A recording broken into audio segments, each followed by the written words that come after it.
Hi. So first things first, this is Yuji. Say hi, Yuji. Hi. And I'm Julia. And I will just start off by addressing the elephant in the room. This is not a video essay channel. I am not, at least at time of recording, a video essayist, which is why you can clearly tell that I'm reading off of a Google Docs script. And that's just going to have to be something that we get comfortable with up front here. But basically, something happened to me recently. Something that awoke a sleeping giant within me and inspired biblical level rage. That something was Juliet and Romeo, the 2025 movie musical directed by Timothy Scott Bogart. Basically, I have some things that I need to get off my chest. So if you want to stick around for an unfortunate amount of time and listen to my mad ravings, welcome. But do know that I would be shouting into the void about this. Goodbye, Yuji.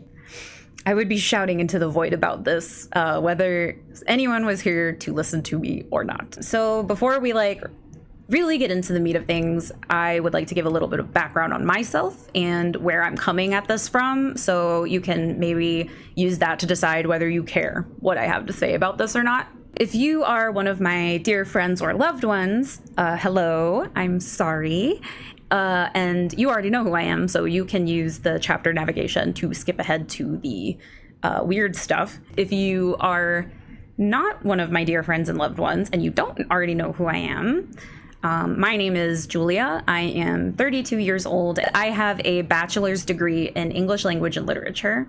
While that is no big fancy graduate school degree, I did do my required Shakespeare course at Oxford University in England, where I earned the top grade in my admittedly small class. I did very seriously consider going to grad school specifically to study Shakespeare. Ultimately, I decided not to pursue that, and I chose to enter the workforce as a communications professional instead, which is what I do now. I first became interested in Shakespeare as a preteen when my grandma, who was taking a Shakespeare course for seniors through her local community center, started taking me to Shakespeare plays at the Atlanta Shakespeare Tavern.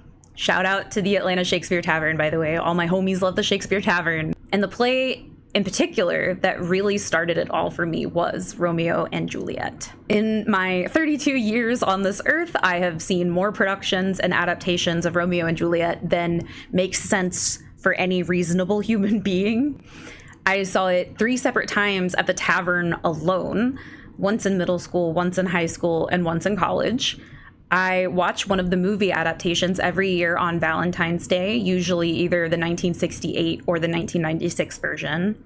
My sisters and I have watched West Side Story, the original movie, so many times that a not insignificant amount of our inside jokes are straight just quotes from that movie. I have seen the ballet, I have watched both the French and Hungarian versions of the European musical right here on YouTube, and I have read some of the most god-awful YA novels where Juliet is not like other girls. My final paper at the Oxford University Shakespeare course that I told you about was about Romeo and Juliet. I guess what I'm trying to say is, this is kind of an obsession of mine. So obviously, when I saw a trailer for a Romeo and Juliet pop musical, I immediately bought tickets for the earliest showing I could find because I knew I would have opinions about it. But before we get to those opinions, I just want to give a few little disclaimers. First off, I know there are people who liked this movie. And I know that basically no one is going into the theater to see this movie carrying with them the kind of R&J obsession that I brought with me when I went. So though I do have to squint a little, I can see how you could go into this movie with little to no familiarity with the original play outside of the basics. You know, they fall in love at first sight, it's star-crossed, their families are feuding, they die in the end. I can see how that person could come away maybe thinking this was a pretty decent or even good movie. And that's fine, except what makes me insane is the thought that people are going to watch this movie and think that it's a fair representation of the source material. You know, like, oh, it's like a cheeky critique of a misogynistic, outdated play written by a musty old white man. My curse is that I would not be able to sleep at night if I didn't do what I can to make sure that you know that that is not true. And I think I have enough background with this play to be able to say that with a level of confidence.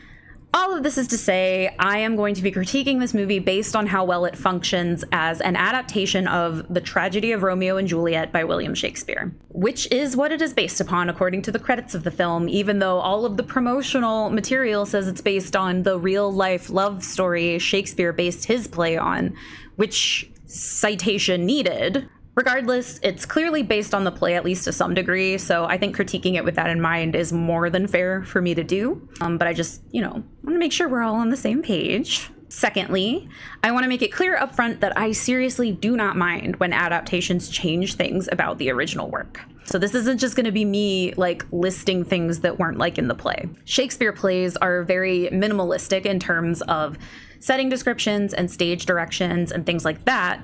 They aren't like modern screenplays where there are often notes for the actors about what a character is feeling during a certain moment or what a certain scene is meant to evoke. And that leaves a lot of room for interpretation in terms of directing and production design. It's actually one of the reasons I like Shakespeare plays so much and why I've seen this particular play so many times. Because Shakespeare is so minimalistic in this way, there are a lot of neat things you can do with it while still staying true to the text. I've seen productions where it's implied that Lady Capulet is having a tryst with Tybalt. I saw one where the apothecary was implied to be a personification of death or fate. I'm always telling people that Baz Luhrmann's 1996 movie is actually the movie adaptation that follows the text of the play the closest, despite being set in the modern day, or modern for 1996. And it's why I think anyone who is teaching Shakespeare really owes it to their class to try and take them to a live production.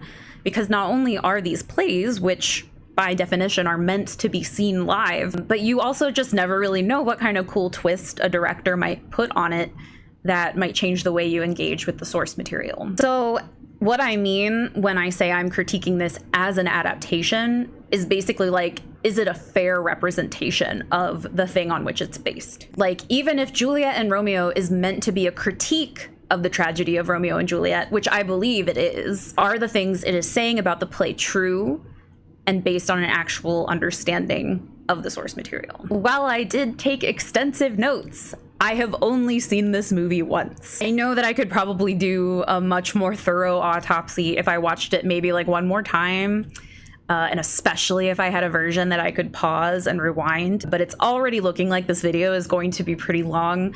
And again, I am not a video essayist, so I have no business being out here making, several hours long videos about Romeo and Juliet. We're just all gonna have to deal with that and forgive any little details that I may have missed or gotten wrong. Finally, in case it wasn't obvious, I will be spoiling Juliet and Romeo 2025. I would say go ahead and go watch it if you'd like to experience it without being spoiled, but I cannot in good conscience tell you to go watch this movie.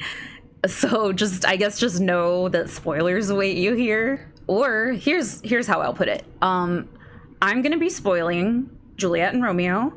So if you watch this video, you don't have to go see it because you'll already know how it ends. See?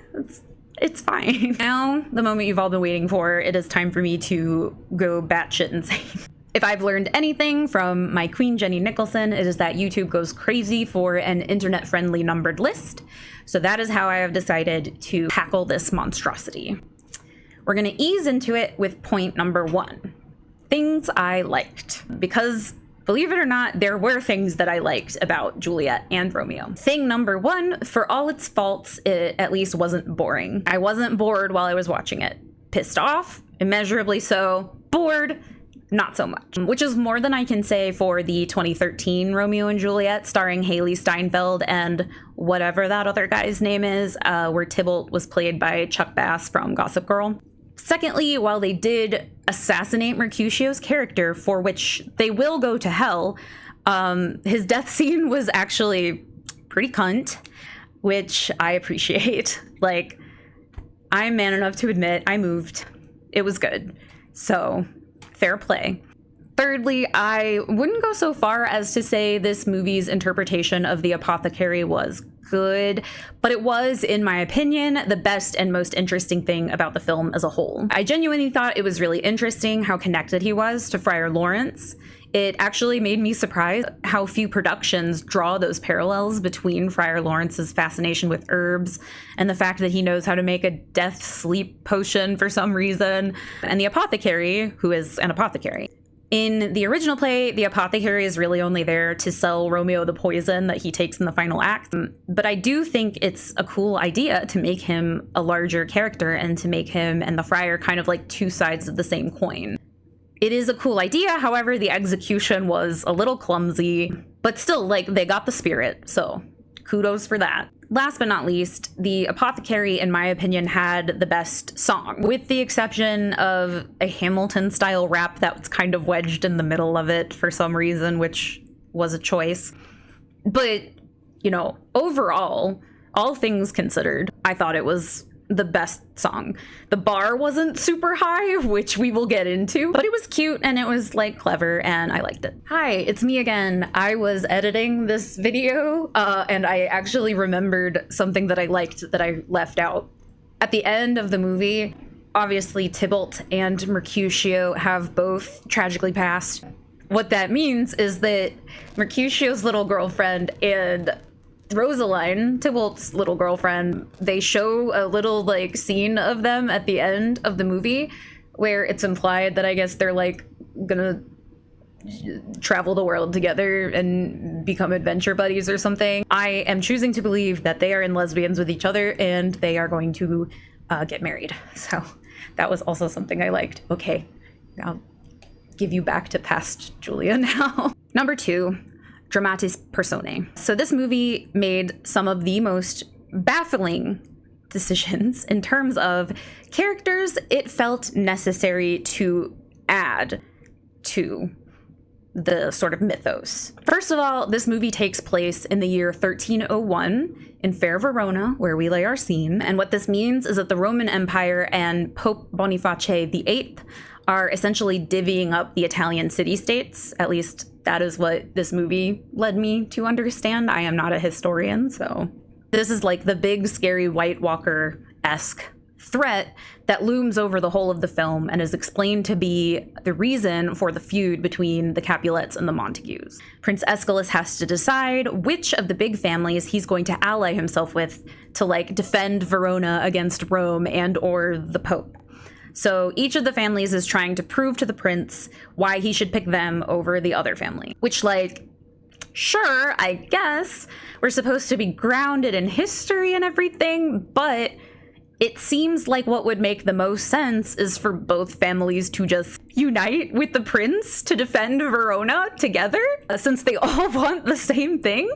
And this is, in fact, what they end up doing in the end. So I don't really know why we needed to do all that. It's very much giving, like, the thing that people have pointed out in, like, live-action Disney remakes, for example, where they make all these dumb changes that are meant to address common critiques people have of the original movie, but they ultimately end up just kind of undercutting the film in other ways. So it's like, it's dumb and unrealistic that we don't know why the Capulets and the Montagues are feuding, so I'm going to go ahead and explain it using history.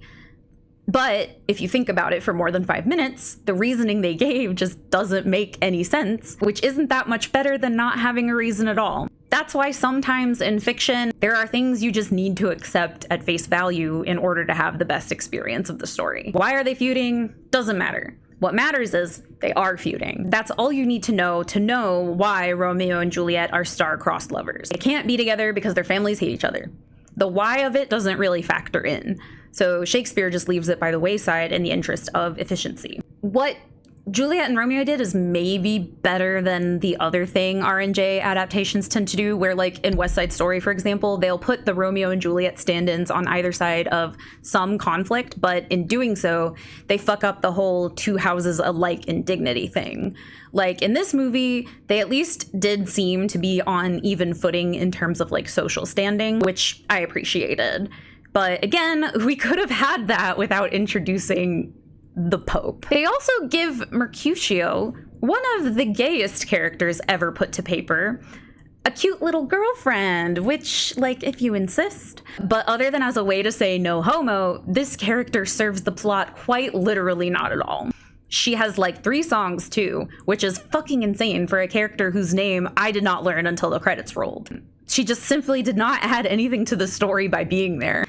There's this whole scene where she's being all emo and dramatic about, oh, Mercutio, you're a member of one of the rich and influential families, which we will get to. And I am but a lowly peasant girl. And Mercutio looks all sad and conflicted about this, but like, not only is this never addressed again, the instant Lord Montague gives Mercutio a chance to rise in the rankings of the Montague family, he fucking jumps on it. So clearly he's not that concerned about cute little what's-her-name. They made Rosaline more than a name drop, which actually a lot of RNJ adaptations do, including the European musicals. And this was probably actually the character addition that made the most sense. Rosaline is one who like shows Juliet how to sneak out of the Capulet estate and go have fun adventures in the city. So like at least she serves some purpose vis-a-vis moving the plot forward. She is also, however, implied, although not confirmed, to be in love with or possibly even in a relationship with Tybalt, which Rosaline is in fact a Capulet. So they are related. It's not necessarily a bad thing like on its own, like as a story element. Again, I love productions where Lady Capulet and Tybalt have something saucy going on. It adds like a layer of tension. But it's just like nothing comes of it, you know, like they don't go anywhere with it. It doesn't really like factor into anything very much. They don't even treat it like some taboo thing, like in the Lady Capulet example. It's literally just another no homo. At least that's what it felt like to me, which begs the question, Timothy Scott Bogart, why do you hate Taikushio so bad? Like, don't get me wrong, it's an acquired taste, but like, you gotta let it grow on you. But perhaps, oh God, okay.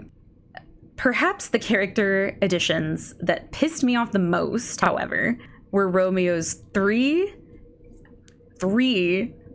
brand new cousins.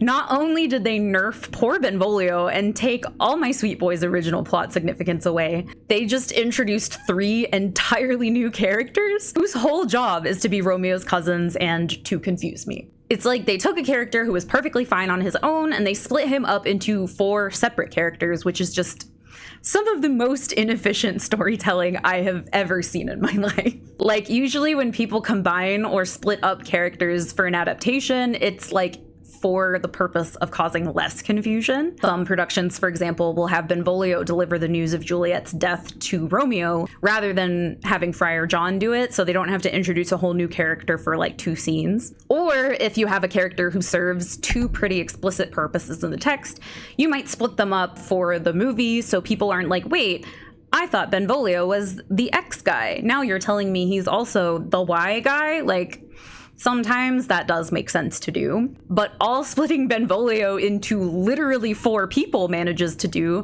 is have me writing, who the fuck is this, in my notes every 10 minutes. Also, just as a little side tangent, like, people actually cut down Benvolio's role or remove him altogether, like, a lot in adaptation, and I just cannot figure out why for the life of me. A lot of adaptations will combine Mercutio and Benvolio into one character, and I guess that does make sense in terms of the efficiency thing, but like, why are you trying to separate such an iconic trio? Especially because it's like, okay, Romeo and Juliet is a tragedy, right?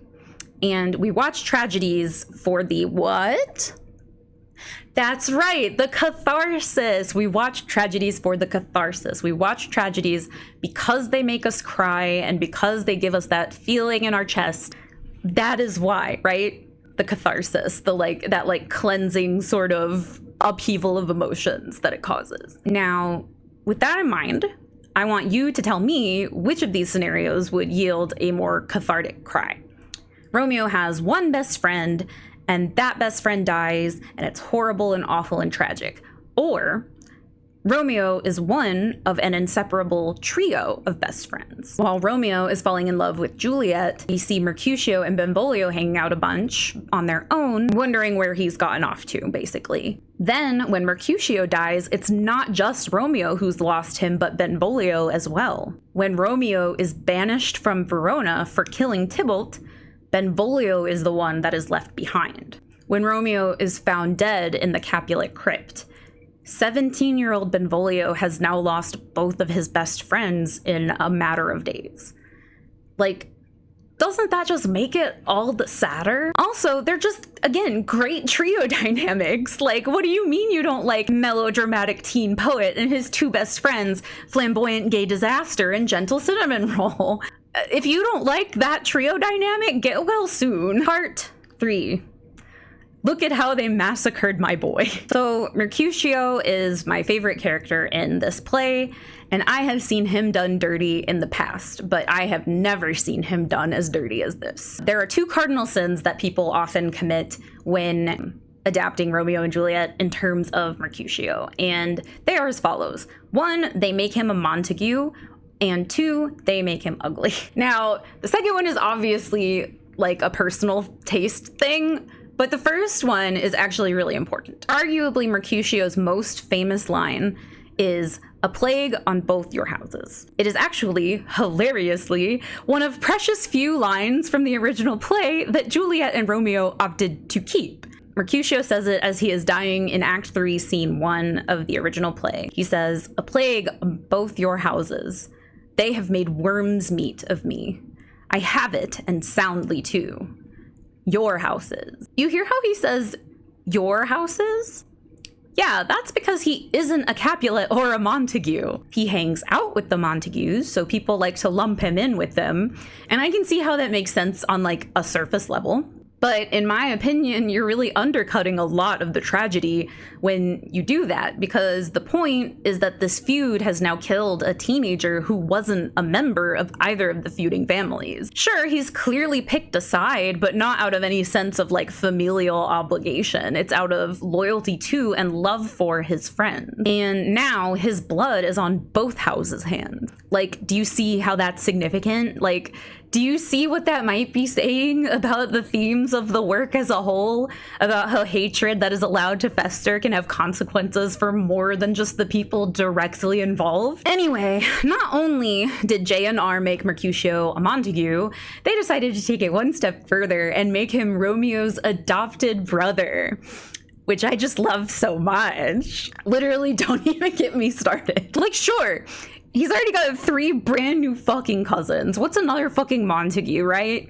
So when I was talking earlier about Mercutio wanting to impress Lord Montague, this is what that was about. Mercutio likes to fight, and Romeo doesn't like to fight, so Lord Montague decides he's going to start grooming Mercutio to be his heir, I guess, because Romeo is too much of a pussy. Sidebar, Lord Montague is played by Jason Isaacs.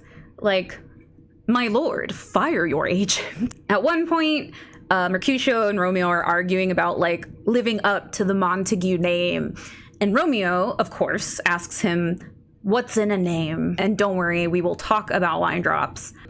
And Mercutio fucking responds, "Everything." And I am sorry, Timothy Scott Bogart et al., but you do not get to have your cake and eat it too. You do not get to have a Mercutio who is not only a Montague, but like a staunch, passionate Montague who wants his adopted daddy to be proud of him so bad, and then still have him say "a plague on both your houses." Like, it just simply does not work anymore. You have broken it. You have broken the famous line. I am so sorry. As I said, credit where credit is due, his death scene was cunty, and I will admit I did like the delivery of "a plague on both your houses" actually quite a lot. He's like dying in Romeo's arms, and he literally goes like, wait, "a plague on both your houses." And I do fuck with that. I thought that was very funny in like a very chaotic and like Mercutio-esque way, but it in no way makes up for, like, you know, everything else. It's like, what it is, it's like something that feels like it was borrowed from a better production. Part 4, she's not like other girls. Another character I felt they did really dirty was Juliet. Juliet is, in my opinion, one of the most fascinating characters in literature. And what this movie seems to have done is taken that and interpreted it to mean she's not like other girls. When she first meets Romeo, she's all, "No way, you read Dante Alighieri?" Which is so fucking cringe. But I mean, if there's one thing this movie isn't gonna let us forget, it's that Juliet is a strong female protagonist who reads and who dresses up like a man to sneak out of the Capulet estate for some reason, even though Rosaline doesn't feel the need to, and who throws knives for some reason. But so, like, yeah, she's very like, well, that just happened. You know what I mean? She's always interrupting and baffling Romeo with like her quippy, sarcastic little comments. And the thing I don't like about when adaptations do this is like, she was already a cool and interesting character. Like, you didn't need to do all that. I think a lot of people assume that because this play was written by a white man in the 1590s, like, Juliet must be a weak and misogynistic character. And, like, there's nuance there for sure, but most scholars agree that Juliet is one of Shakespeare's most human and introspective characters. In my opinion, it is largely because of Juliet that Romeo and Juliet works as a play, because she is so passionate and youthful while still being smart and insightful. Most of the best and most famous lines from the play are hers, and for all that the movie loves to reference turning poetry into prose, it doesn't seem to really understand the significance of that. So, actually, let me back up a little bit. There are a couple of points in J&R where the titular characters make reference to this idea of prose versus poetry. In one of their earlier conversations, Juliet says to Romeo that she can't tell if his poetry is prose, which doesn't make any goddamn sense, but we literally don't have the time. And then later on, during the balcony scene, Romeo says something about turning our poetry into prose. Now, I assume this is in reference to the fact that in the original play, when Romeo and Juliet first meet at the Capulet party, their first lines to each other form a sonnet, while up to that point, the play has mostly been in blank verse. Now, blank verse, despite what the creative team behind this film seems to think, is still poetry. It's just poetry that doesn't rhyme. Most, if not all of the lines up to this point in the play have still been written in iambic pentameter and are therefore not prose. And when I say the movie references this without seeming to understand its significance, I mean that the significance of Romeo and Juliet's first lines to each other forming a sonnet is that in doing so, Shakespeare is taking what should be a childish infatuation, and he is using the very structure of their words to turn it into love. Much of what Romeo has said up to this point has actually been kind of a spoof on the poet Petrarch. All his over-the-top moaning and wailing over Rosaline is meant to show how immature that infatuation is. Oh, brawling love, oh, loving hate, oh, heavy lightness, serious vanity, feather of lead, bright smoke, cold fire, sick health. Like, it is supposed to sound ridiculous because it is. Then he meets Juliet, and his very words, his very way of speaking are transformed by his love for her. So now we have, if I profane with my unworthiest hand this holy shrine, the gentle sin is this. My lips, two blushing pilgrims ready stand, to smooth that touch with a tender kiss. Juliet, on the other hand, has been portrayed from the beginning as being very practical and sensible and smart. So you could argue that this transformation is a power that she possesses. She is able to take this silly, besotted idiot and turn him into a poet. She is able to take this teenage crush and turn it into love. But rather than pay any sort of homage to that, Juliet and Romeo just makes up an entirely new character, making sure to point out several times that she's been away studying in France, though I don't believe they ever specify exactly what she was studying. And they emphasize at every opportunity the ways in which she's chafing against her role in society. And it's just like, what you've done here is you've taken a character who was already pretty interesting to begin with, and you've just made her a carbon copy of every other strong female character who don't need no man, and that honestly makes her actions regarding Romeo make less sense, not more. Part 5, what's in a name? This movie loves a nonsensical, irreverent line drop, and its favorite line to drop by far is, what's in a name? Going back to Juliet actually being a pretty intelligent character, in the original What's in a Name speech, she's really kind of highlighting the tragedy, right? Wherefore art thou Romeo, she asks. And for those of us who weren't listening during freshman year English class, Wherefore means why. One of the first lines in this movie is, where the hell art thou, Loca? One of the first lines in this movie is, where the hell art thou, Romeo? So I guess I need to explain that. Anyway, in the play, Juliet is saying, why are you Romeo? Why did I have to fall in love with someone my family would never allow me to be with? Deny thy father and refuse thy name, or if thou wilt not, be but sworn my love and I'll no longer be a Capulet. Instead of this, J&R just kind of irreverently drops what's in a name wherever they can, reducing their version of the balcony scene to Juliet just being like, Romeo Montague, it's a good name, which is just not like what are we achieving with this exactly? Like, it's literally some Ready Player One bullshit. Remember the balcony scene? We of course have some other bangers as well. We get an All's Well That Ends Well. We get a Let Our Revels Now Be Ended. You can't swing a cat in this movie without hitting a famous Shakespeare line, and there's only about a 50% chance that it'll actually be from the play that they are bastardizing. I think what this is supposed to be doing is giving the illusion that they understand the source material, even though literally everything else about this movie begs to differ. Finally, I will be the first to admit that this one is just kind of a pet peeve, but like, especially since they do reference this line in the movie, I wish they had just called it Juliet and her Romeo, since that's like an actual line from the original play, but again, that's just kind of a pet peeve. Part 6. Movie ugly. We're getting into some of the petty shit now, so I just wanted to mention here that I was super good earlier, and I didn't even get on my Mercutio is actually related to the Prince soapbox, so I think I can have a little pettiness here as a treat. Something I noticed from the moment I watched the trailer for this movie is that it looks fucking awful. I'm not a person who like knows about film, so this is just the perspective of a layman, but like this movie looks like it was produced in the year 2000, and I mean that in the worst way possible. The colors were like weirdly saturated, and the lighting was all over the goddamn place. The costumes were like fairly generic, but probably the thing I found the most distracting was the makeup on the women, because it was so completely out of pocket. It was a full send on everyone all the time. Juliet was probably the one who looked the most natural, which is insane because they had her in this crazy like bubblegum pink lip a lot of the time, and at the Capulet party, I swear to God, they like edited it to make her lip gloss sparklier because it looked like a toy commercial, you know what I mean? Like it looked fake sparkly. Number 7,